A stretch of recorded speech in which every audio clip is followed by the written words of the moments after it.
going to do a review of week 12, but then I'm going to do a quick preview of our upcoming weeks as well, so that we can kind of see what the plan is overall going into the end of our semester. So let's start with this week. We're in week 12. There's a handout on putting the essay together. We're going to go over that today. There is a link here to Purdue OWL if you're struggling to think of transitional phrases for your topic sentences. There's a video here on successful revising and editing, which we're doing this week. There's a reminder of the sample essay and the MLA format handouts. So there are two handouts here. One of them reminds you of like font size, font type, margins, that sort of thing.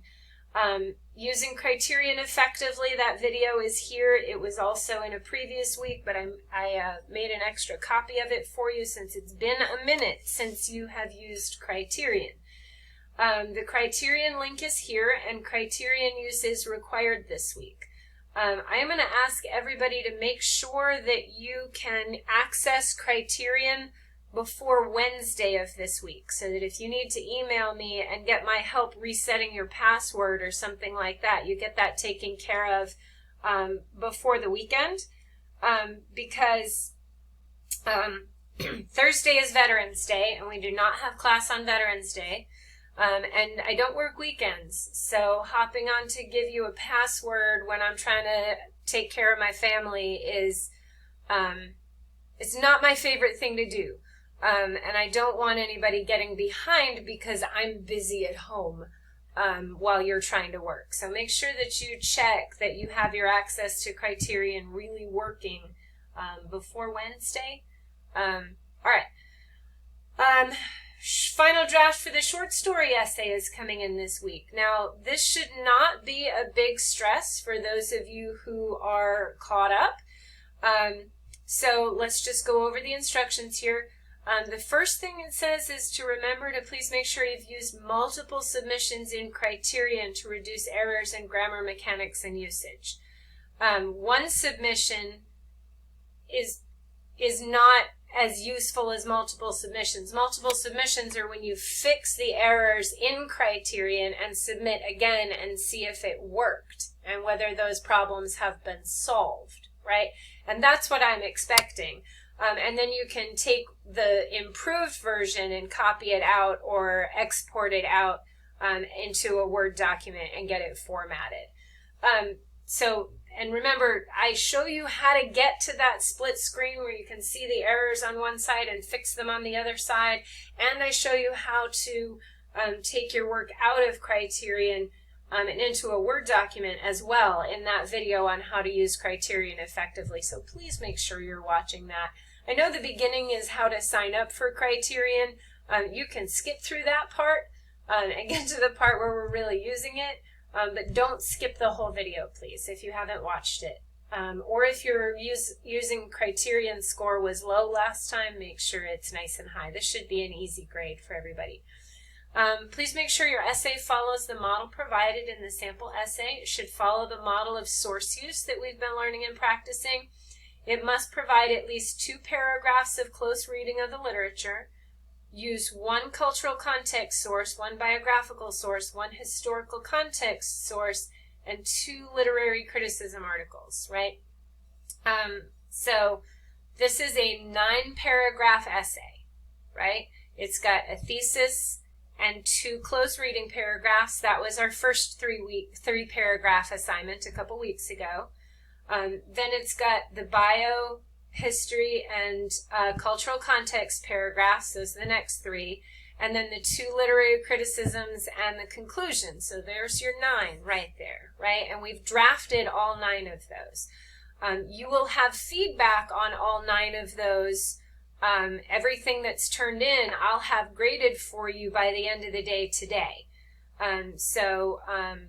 That will be coming at you so that you'll have that feedback ready from me today. So make sure that you are looking in the grade book for that feedback. That's the reason we had that "Can you check your feedback" quiz earlier in the semester, so that you can look at the feedback and make the improvements that you need. All right, make sure your works cited list is your last page of the same document to the essay, and make sure that you are checking the discussion board replies for help with those works cited. That's where we worked on those. MLA format handout we'll go over in a second. Save your document as a Word document or a PDF. This should not be typed in the Blackboard workspace. It's too many things. You can go into your gradebook and copy the work that you did in Blackboard into a Word document, but then format it. If you're using Google Documents, I'll show you how to save it as a Word document or a PDF. And then upload a copy of your argument essay with research here. A few things to notice. This is 200 points instead of 100, so make sure that you're really thinking about a 95 being pretty bad news here, because it's out of 200, not 100, so keep that in mind. You can see that the number of attempts allowed is set to unlimited and that your safe assign is enabled. Now, it may tell you that you have a high score, and that it may flag it as red for your safe assign report, and that's because I have it set to make sure that students are not plagiarizing from other students' like discussion boards and stuff. But when I open it, I can see that all of the things Napoleon has plagiarized from a student paper are from Napoleon's papers, right? They're from his earlier assignments. Does that make sense? Whereas if he's pulling it from Chantel's earlier assignment, I can tell that too. Does that make sense? So it tells me that you're using your drafts, which I love. That's fantastic. It also would tell me if you were using somebody else's drafts, okay? So that's what that safe assign report is. And I go in and take a look at them all. All right. I'm going to move you guys so that I can show you the handout for this week, putting the essay together. So this is a list of the paragraphs in the order that I think they should appear, although you can rearrange them in some parts. It says here that we can rearrange it. So I'm going to make this bigger, and y'all are going to read this to me.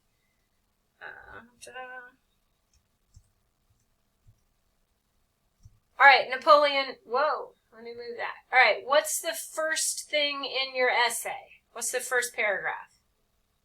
The thesis paragraph. Great, and if you need a model for that thesis paragraph, remember we had one of those in the week that the thesis and 2 close reading paragraphs were due. We built that thesis paragraph together in class, so you can go back and watch the video and look at the handouts. And Jakaya, what's our second paragraph?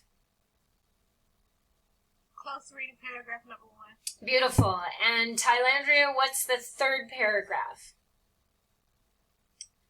Close reading paragraph number 2. Fantastic. So this was your first 3 paragraphs that you wrote for me. Those are in one unit. You can go to the gradebook and find that assignment and copy and paste it into a Word document if it wasn't in Word already. Awesome. Bryce, what are our next 3 paragraphs? 4, 5, and 6. Biography source paragraph, cultural context source paragraph, historical context source paragraph. Fantastic. And those were the next week's assignments. And again, I think that was our week 9 assignments. So I'm going to have to go back and check a few of those for you, make sure those are graded for you. That'll all be graded today in case you need to make changes to those at all. Now, there is a note down here that says these paragraphs can be rearranged to fit the flow of your essay's content.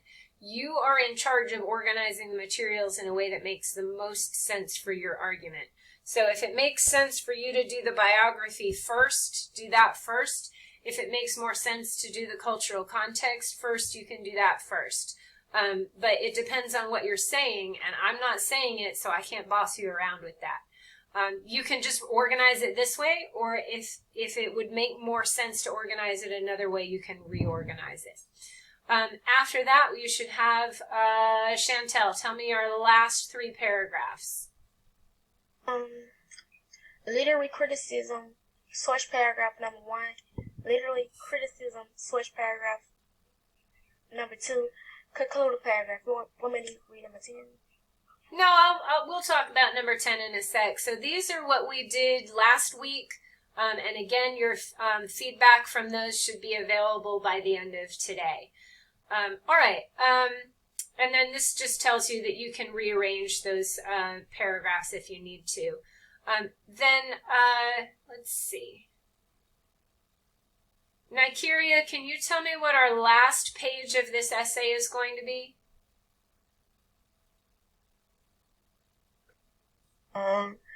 6-entry alphabetized MLA formatted works cited, please. Right. So the 6 entries are for the short story itself, the 3 web sources, biography, cultural context, and historical context, and then the 2 literary criticisms. So there's your 6. They should be alphabetized in the order of the author's last names. If there is no author, you alphabetize by the first significant word in the title. Okay? All right. Then put these in a word processing document, format the essay according to MLA formatting rules, and there's a handout we'll go over in a second. Word is preferred because it opens in Blackboard and I can make comments in it in Word.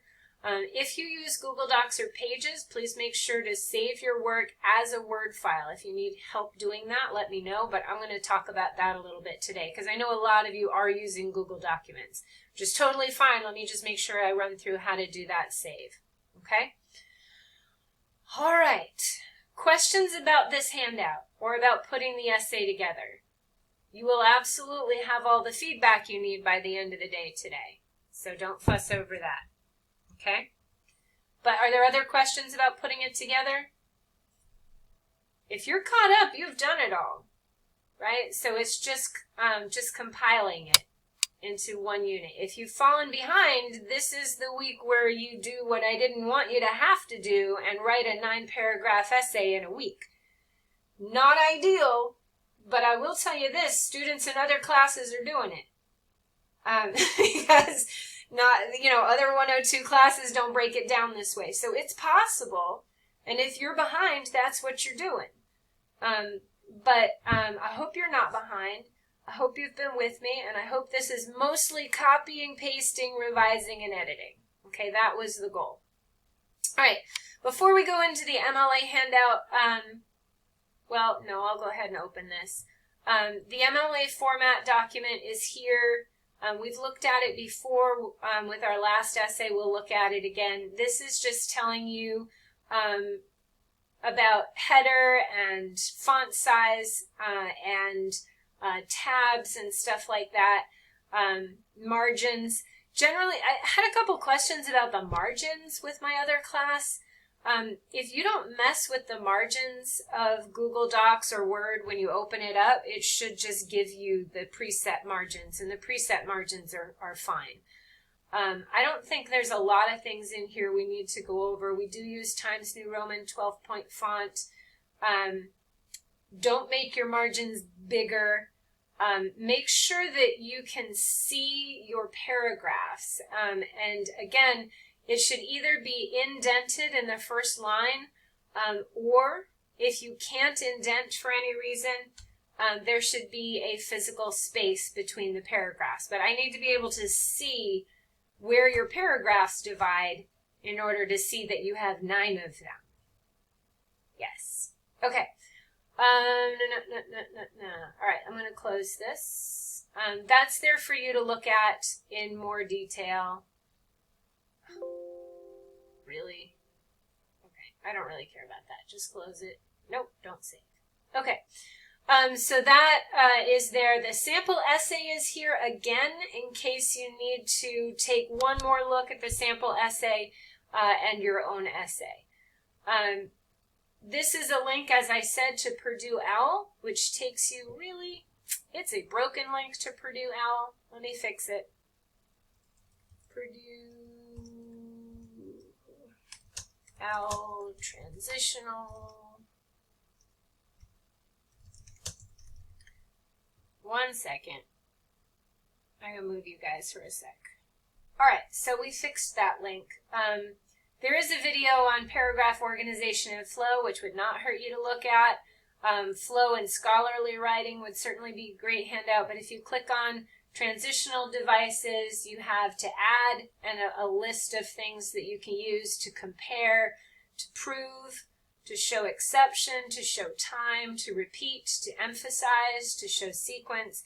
So we want to make sure we have external transitions. Those are in our topic sentences. But if you're fishing around for these for inside your paragraphs, you can use them as well. Remember, they don't have to be the first word in the sentence. So you could say and or again or and then or something like that, and you don't have to have it be the first thing in the sentence. So remember that it should be in the topic sentence somewhere, but it doesn't have to be the first word. All right. So that's that corrected link for help with transitions. All right, so that's week 12. I'm going to give you a quick preview of week 13. In week 13, we're going to read our drama, and we're also going to watch a video. We're going to watch the movie. You're on week 12 right now. She's on week 13. I'm gonna go back.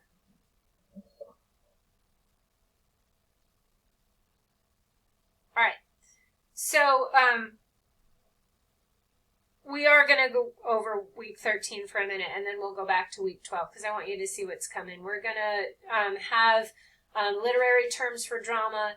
There's going to be a quiz on the reading and the video that goes with it, discussion and an outline. And then in week 14, you're going to have an essay coming up. Character analysis in a drama, there's a sample student essay and the essay. So we are going to write our next essay in a week, but the good thing is that you only have to pull things from the play itself. We don't have to do a ton of research, so it's going to seem real easy in comparison, okay? And then in week 15, I do want to show you what's happening. There is a quiz on essay feedback. And the assignment for week 15 is to revise one of your essays, to choose one of the 3 essays to revise so that if one of them doesn't turn out great, if the week 14 was rushed and you didn't get it finished properly, you can revise that, and we'll get that finished up. And that's the only assignment for week 15, and then we have our exams, okay? Are there questions about the end of the semester? So everybody will get an opportunity to choose an essay to revise. We're going to get, and you can choose strategically. Let's say you earned a C on the research essay, and you earned a D on the drama essay. You actually might get more points by bringing the C up to a B on the 200 pointer than moving the D to a C on the 100 pointer. So we'll talk about strategy in that week, and we'll talk about it individually and see what's going to have the strongest impact on your grade. Of course, you know that in my world, anytime something's below passing, you should revise it. So in those cases, if a student has one thing that's low and one thing that's below passing, I might let them do 2, because I want everybody passing. That's my goal. So if you end up needing to revise something that's not passing, that might count as a second opportunity for you. But week 15 is all about revising, getting finished if you've fallen behind, etc. All right, questions about this week or the end of the semester? Okay, in week 15 you said, and then we have our exam. So what is the exam comprised of? The exam will be writing an analysis of a short piece of writing, and we will give you the piece of writing ahead of time so you can read it ahead of time. And then you will have instructions in the essay, in the assignment, of what we expect you to do. But we expect you to develop your own thesis, that is an analysis. So you could do a character analysis and develop, like the one we're about to do in the drama unit. You could do a theme analysis, or you could do, I would steer clear of the cultural context analysis. That might be tricky without research. But you could do a theme analysis or a character analysis. For that, the only thing that's different than what we usually do for our essays, our regular essays, is that you will be required to use and highlight 5 literary terms that apply to that text. And it's usually a short story, so in week 14, we'll brush up on our short story terms. Make sure you know where to find those. Make sure you know how to apply them. And we'll go over that, obviously, and this won't be the last time we talk about the final exam. Okay? Other questions about this week or the end of the semester?